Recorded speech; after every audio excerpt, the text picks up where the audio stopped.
Good morning, everybody. It's still morning for another half an hour, and I did cut the first video short because I had the class. It wasn't a class, though. It was a web meeting, and it was a committee meeting, Board of Nursing, Direct Entry Midwife, and I really missed. Oh no, I just got the hiccups. I missed the first 40 minutes. So I've been putting together a Patreon, some ideas for a Patreon. I don't always go into detail about some of the certain ideas, or it's not necessarily collaboration, but more developing a group conscience where like-minded individuals, like if it's a certain topic, let's say it's growing cabbage in a garden. I had a Patreon and people can post their videos. I can put educational and experience videos, and handouts can be shared, or specific emails and other content.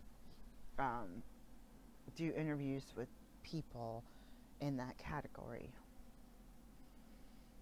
and have it, because of course there's things that are shared for free on YouTube, but then getting into a smaller group and having, there's no guarantee, like a paid Patreon where somebody can feel a little bit more, maybe a layer of protection from just the wild, from trolls, and there's no guarantees, but you feel like it maybe could build it up to a different notch of individuals and make it still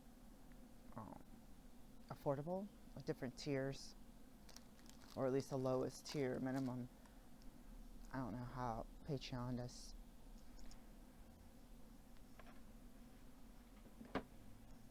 I see other people doing $10 for their Patreon minimum to get incentives, and I think there's some people that do a cheaper amount that have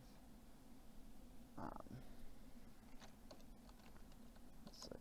I used to think this was, I don't know if it is. I thought it was connected to YouTube.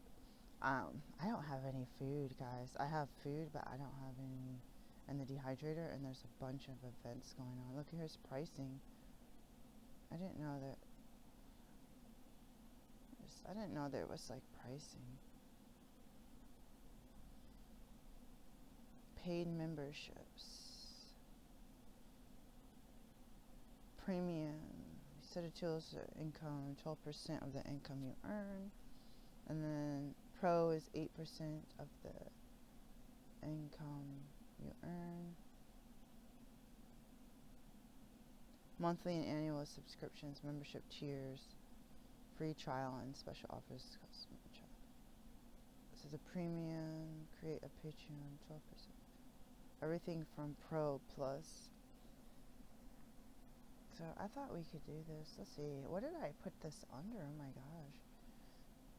Okay, it looks like it's filling itself in. Now that doesn't really give me a price.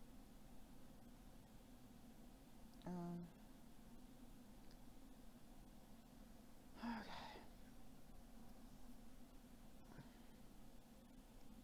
I thought I already had a Patreon. Maybe it expired because I didn't do anything with it. This is so weird.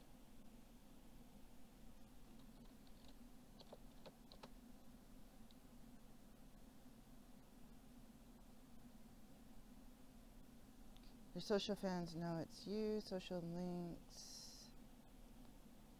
Social links. Let's see. I should do the YouTube.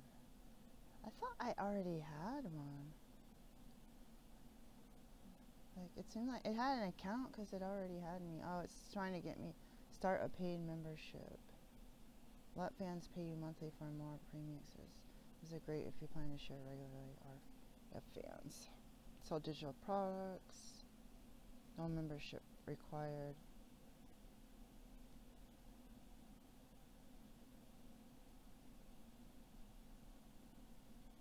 I don't know. I thought I set this up already, and thought I had it all.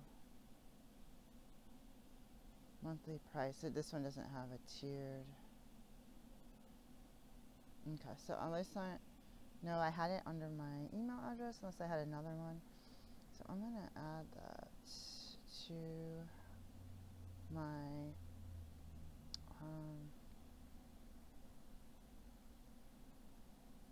copy. I'm going to add that to my little disclaimer, even if it's not set up. I'll just put that it's not set up yet. So my YouTube disclaimer. And I'll work on that, but that's not my top priority right now, even though I thought I had it set up a little bit more. Let's go to buy me a coffee, and then I'll go back to the topic that I actually wanted to discuss, besides being hungry and cranky about it. I'm not starving. I'm eating too much high-fat nuts. It smells like something's burning, though. Like, I was like, I know I'm not cooking. I'm like trying not to cook, and I smell like a bunch of cooking. I probably will. Something told me not to do this cooking, but this food I got from my partner is going to go bad, and the food I got for myself is going bad, so this is not a good way. Live in a cheaper home, and then you're not able to clean and cook and vacuum and exercise and have people coming up and down the stairs, like all these different things. So let's go to buy me a coffee and see if any of you all have donated anything.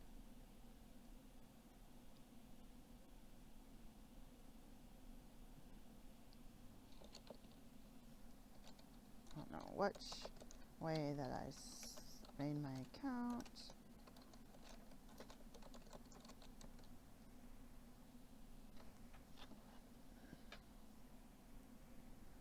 Guys, says welcome back. 0 earnings. Oh, my picture is sideways. Last 90 days. I have nothing.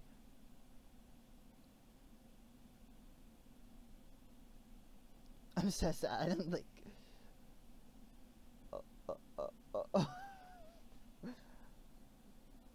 I'm gonna put it on.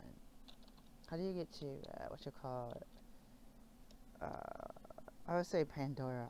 I always get Pandora and Instagram mixed up because of the apps. Alright, let's share this on. I'm gonna make sure. Let's share this on. So I was wondering why this lady was always showing her hair in the videos, and then she sells like a multi-level marketing hair product. I'm like, oh.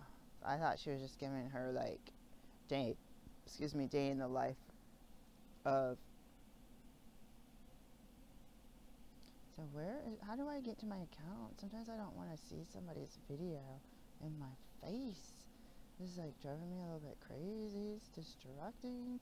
It's playing it over and over again. Alright, it says drag and drop photos. I don't have any photos to drag and drop right now.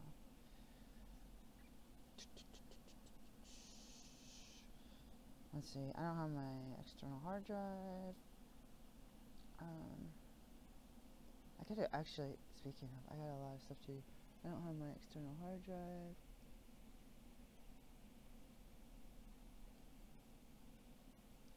What about this picture of me? I don't want a picture of me up here right now, guys. There's a picture of me in the eBay open. Let's see what it looks like. So I did some without the eBay. I'll do it like, I don't care. I'll just go do it like that. I need a caption, yo. That's what I'm looking for. I need a caption. I don't want any filters. Here we go. Caption. Paste. Let's see. Accessibility.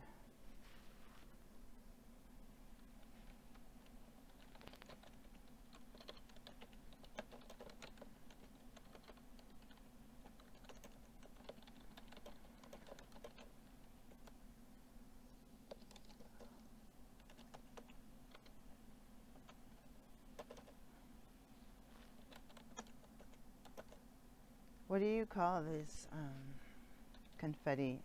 I'll say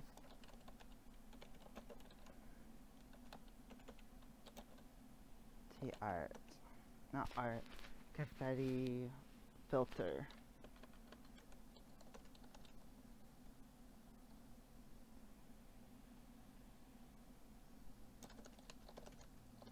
So accessibility, will that save it? Okay, let's say advanced. Highlights, turn off commenting, let's share it. It would be a miracle for me to get someone donating. Alright, so here's here's what I wanted to get to at the end of my video today, this video. I have had a dream for my whole life of buying land and having a homestead. Before I even knew the concept or the terminology, I have tried this at one point in time and it fell apart based on, I want to blame the people around me, but I don't want to blame the people around me, so I want to tell you that I allowed things to fall apart. I allowed my land, just like I allowed my vehicles, to be pretty much given away. And it's very, very painful. It's like someone being a multimillionaire and living in a home and having parties and giving people gifts and helping people's kids get through college, and then you lose your job because you got sick and were in the hospital because somebody hurt you and you had your lung collapsed, and then when you went back to work they already gave your job away, and then you lose your payment, but you're so sick that it's hard to try to get a realtor and get your house ready to sell it, so then it falls into a foreclosure, then you're on the street. And there's a guy similar to this story on Invisible People. So then you're on the street, and years later you're still on the street, and any type of money that you might have had in your bank accounts would have gone to potentially hotels, transportation, hiring people to help you. Maybe you couldn't, maybe because you owed so much money, and maybe you got in credit card debt, maybe you didn't even have your cars, or maybe they repoed your cars. You know, people could say, oh, they should have used their expensive or their large salary to pay cash for cars and different things like that. But if you're like me, you're gonna say, oh my gosh, my car is breaking down every 3 to 7 days. It's costing thousands of dollars a month in repairs. Sometimes you're just like, just get a car. For me, I didn't have that large income. Like, you'll hear Warren Buffett's sayings of, oh, it's good to finance these things instead of paying cash even if you have the money. That may have been okay when he bought his little house in, was it Wichita, or I don't even know where. I'm sorry, I don't remember where. But it's like cars. He's like, oh, finance this car, 3-year-old car, 4-year-old, you know. And it's something when you finance something and you know you have money in the bank. So you know, like I was trying to do this when I bought a car or a house. When I wanted to buy a house, sorry. I had money in the bank and I wanted to be able to finance it indefinitely if I did get sick or if I did have a job loss. If I was the only parent, the only one that was being responsible. I was not the only parent responsible. I was just the only one being responsible. The other one was being irresponsible. So all of this stuff, you just feel like land, cars, and people say, oh, those wealthy people are going to buy cars. Like, if you're not wealthy and you don't have a bus line that's adequate, how are you going to get to and from work? I mean, carpools only go so far in so many places, you know. And if you have to have a backup plan, so they don't come because their kid is sick with hand, foot, mouth, or disease, hand, foot, mouth disease, you're like, you know. So I had this fear and that I was going to be homeless on the side of the street in Seattle pushing a shopping cart. And I believe there is the story, the Minority Report. Is it the Minority Report? Let me look. Let's see, is there a picture in the book Minority Report of someone with shopping cart?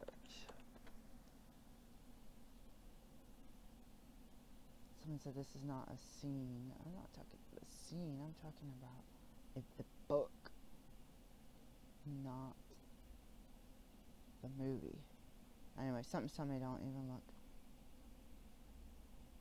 It says no, the bookculture.com. There's no products in your shopping cart. That's not what I'm talking, you guys. Alright, so let's close that up. So I had taken a picture, I think, and shared it with my kids or something. Uh-oh. This could be me, when I'm 60 years old. The reality of that is not. I've been homeless before, and it didn't take much. It was just one change of events. And the first time was when my mom and my, at the time, fiance's mom had just died. One change of events. Went to a funeral. They rented my room to someone else. I no longer had a home. And my college, I thought, was done, and it wasn't. So I could have tried to get a room somewhere else. And I would have tried to get a loan, which I didn't even know about. My parents filled out my financial aid forms, or my dad, and I didn't even know you could get loans. And I could have gone back, redone the class, done the internship, looked for paid internship, got me another rooming house room, and finished my license, or my certificate, diploma in a timely manner. But there was no support. There was no money.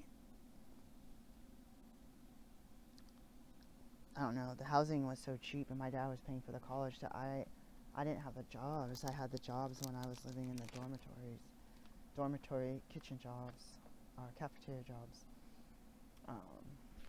I had a housekeeping job. I don't know, other jobs. That was through a private company. But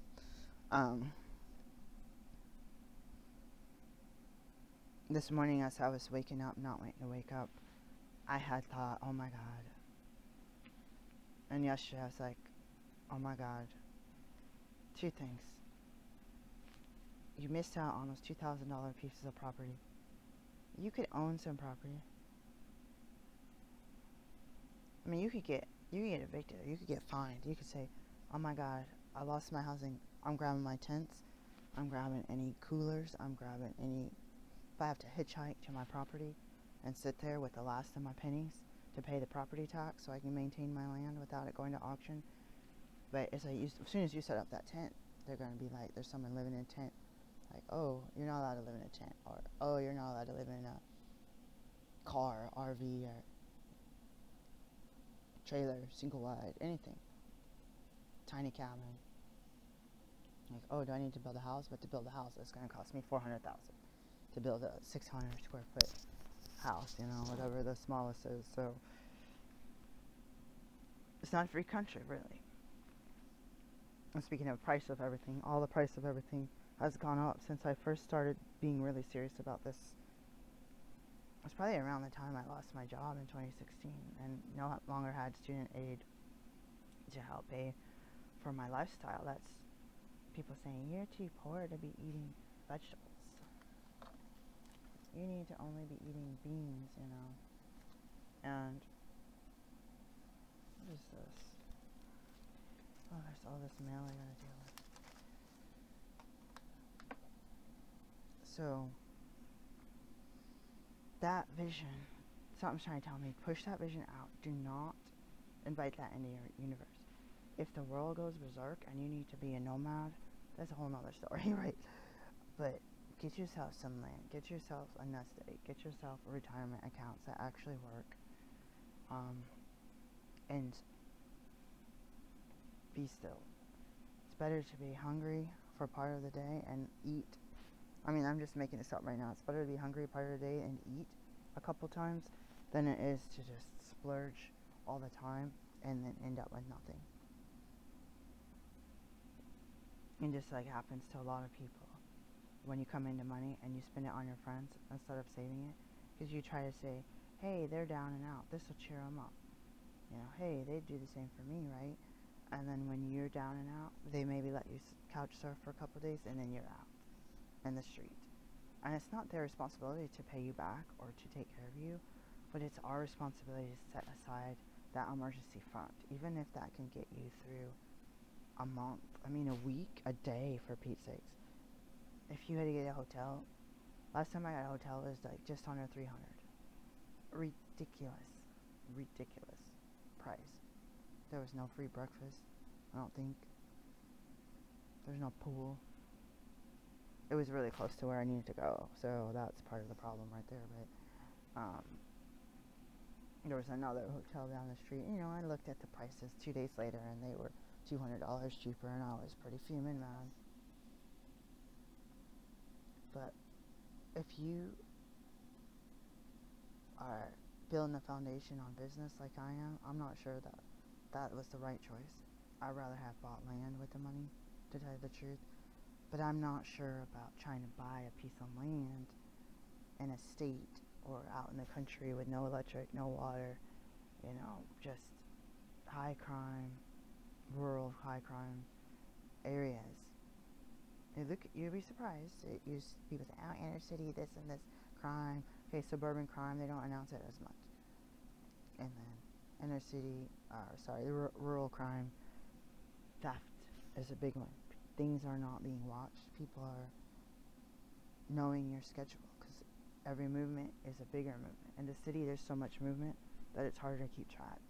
People's schedules and different activities make your schedule different. At least that's my opinion. I'm gonna look you guys straight in the eye. I'm not sure if buying a cheap piece of land at an auction without visiting it and with no way to get to it is a good idea or not. My heart says just do it. You should have done it already. But the other part of me, because you're going to end up going on your land, there's going to be people dumping, there's going to be potentially people drinking and partying, there could be people disposing of criminal stuff there. You're not going to necessarily have anybody watch it. If you do have outbuildings and stuff, and it's vacant, and you own it, but you're not there, who knows who's going to cut down your trees? Who knows who's going to go in into your shed and take out your tools and steal them? And if you need to do work and build on that land, you're going to need your tools. And if you're going to go there with the trailer and start putting down foundations and, having septic tanks and stuff put in, you go run up to the store in your car. People are watching you. They say, oh, there's some wealthy person moving in. They're going to, I don't want to say this, but you're going to go up to the local grocery store and get you some bottled water and some fruit, vegetables, and they're going to want to snoop, and you got to be careful. It's like, can you trust your neighbors?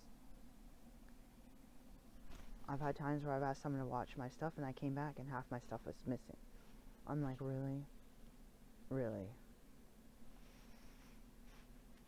And I hate it being at places where you want to run to the bathroom or something for a second, and you come back and your stuff's gone, and you would clearly ask someone to watch. You should have said, not said anything. Then they wouldn't have known you're gone. People don't pay attention to me all the time. But so sometimes you have to take a chance, because if you have that land and you pay for the taxes, you can find a way to get someone to do security, or get a very, very secure outbuilding, cameras, security alarm, all that stuff. That if you're not there, if you are there, they could try to hurt you. So I don't want to live in a cave, or a cave would actually be fun. I don't want to live in a shell where I'm scared. The second thing, if I have a chance after I get past this 12 o'clock hour, I will get back on here. I wanted to do, this was looking at Patreon, so I could share with the community, not just the whole world. Share with a smaller community, or at least have it exposure to a more supportive and smaller community of people that can feel safer sharing their personal journeys, not just my journey, but your journey, and including some stuff in your chats and comments, live streams, collabs, inviting guests on. Say, hey, someone want to call in, or do old-fashioned radio show style. And the payments would help with any websites that I have that I want to make more secure, like pay for paid versions, and get out some promotional products, like inspirational products, and then the good old original support for the video and editing equipment. I got my computer here duct taped, guys. Fingers crossed every time I open it every day. I wanted to get on here, and I'm not sharing the screen right now because I don't know how to. I don't think I don't feel like dealing with it, but maybe I will soon and have a group of options for land auctions, land purchases, cash for land, finance land, what type of land where, what would be a scenario, what would be maybe that's not a good idea, and what would be maybe that's a good idea. I told myself when I lost my job, and that was kind of my little angel side of me saying, you need to get yourself together. I thought they were going to repo my car. I thought I was going to get evicted from my home. Everything. They raised my rent. Section 8. I had zero income, and they raised my rent an extra $200. I got denied unemployment, and I got approved for self-employment, but I couldn't get approved without signing a lease for office space. They wouldn't allow home business, or like even as a doula, you don't need an office space to do doula because you're going to birth, not in your office. You're going to hospitals and people's homes and birth centers. So as I go through this journey this month of getting health care, of getting the dental stuff, to getting the physical therapy, the mental health, and the physical health, I'm going to just find, even if it's 3 seconds of respite, like, just do what it takes and make that a part of every day. When the working sabbatical is done, make that a part of every day. And I try to, but it's not consistent. But going through, let's give an example.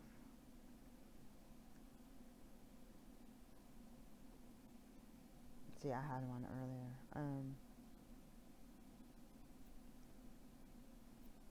Let's say I get a piece of land in Vermont, and it's a less desirable piece of land, but it's across the street from a storage unit, storage facility. And I go and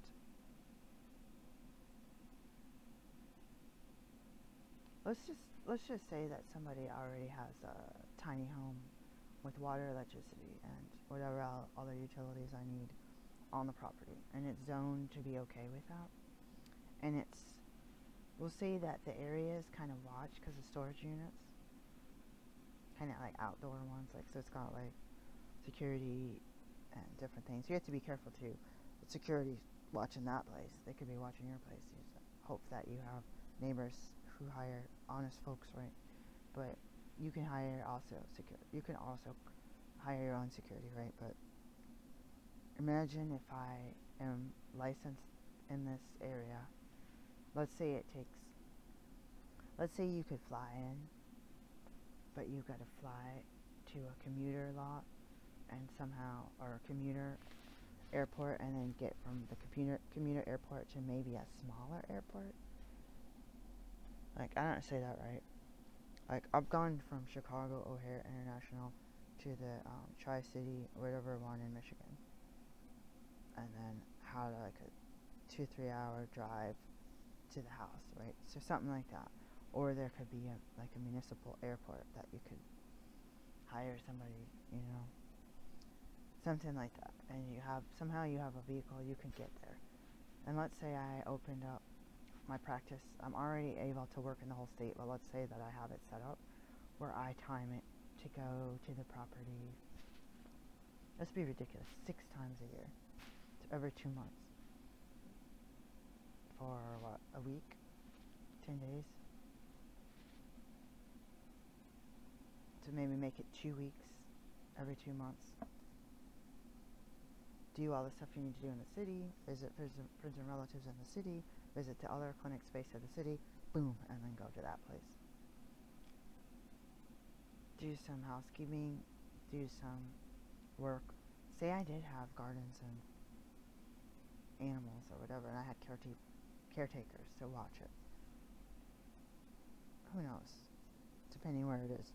And so I could like relieve them and catch up on things, get some rest, deal with jet lag, see the clients, see the patients, go through the list. I already have preset appointments. Have open days for anybody who couldn't preset, or for new folks, have an open, like, walk-in days at a facility.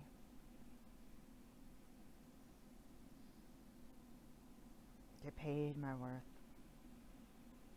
Do my work. Take care of myself and my family. And invest in the future. Even if I die, invest in a legacy. And not just leaving items and cash, but really having the legal representation, like the trust.